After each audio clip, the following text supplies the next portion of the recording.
আপনি কিভাবে আপনার হারানো ফোন ফেরত পাবেন এই ভিডিও দেখুন। ফোন ফেরত দিয়ে যাবে তাই নাকি? আরে তোমার ফোনে আমি এমন 3টে সেটিং অন করে রেখেছিলাম যেটা তুমিও জানো না, আপনারা জানেন না। তাহলে আজকে জেনে নিন আপনার ফোন যদি চুরি হয়ে যায় তাহলে কেন চোর সেই ফোনটা নিয়ে কিচ্ছু করতে পারবে না, খুব সহজে ফোন খুঁজে পাওয়া যাবে। তো ফোন সুইচ অফ করে দিতে পারে। তার জন্য আমি একটা সেটিং অন করে রেখেছি। যে কোনো অ্যান্ড্রয়েড ফোনের সেটিং এ গিয়ে সিকিউরিটি এন্ড প্রাইভেসি অপশনটা খুঁজে বার করতে হবে। Required password to power off অপশনে যেতে হবে, সেটাকে আমি অন করে রেখেছি। এবার চোর যতবারই ফোন অফ করতে যাবে পাসওয়ার্ড চাইবে, ব্যাস অফ করতে পারবে না।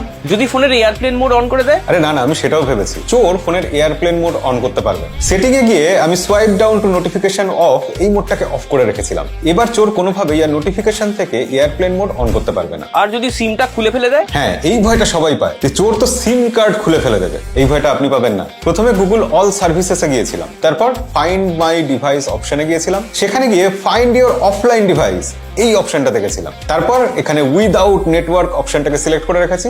এবার চোর যদি সিম কার্ড খুলে ফেলেও দেয়, ফোন যদি অফলাইনও থাকে, তাও ফোনের কারেন্ট লোকেশন আমরা সব সময় দেখতে পাবো। কি এবার আপনারও মনে হচ্ছে তো ফোন চুরি হয়ে গেলে খুঁজে পেতে অতটা অসুবিধা হবে না? আর যদি আপনার কাছে স্যামসাং এর মোবাইল থাকে তাহলে ফাইন্ড মাই মোবাইল থেকে অফলাইন ফাইন্ডিং এই অপশনটাকে অন করে দিতে হবে। তবে ভবিষ্যতে আপনার ফোন নিয়ে আরো অনেক সমস্যা হতে পারে, সেগুলো সমাধান জানার জন্য আমাদেরকে ফলো করে রাখুন।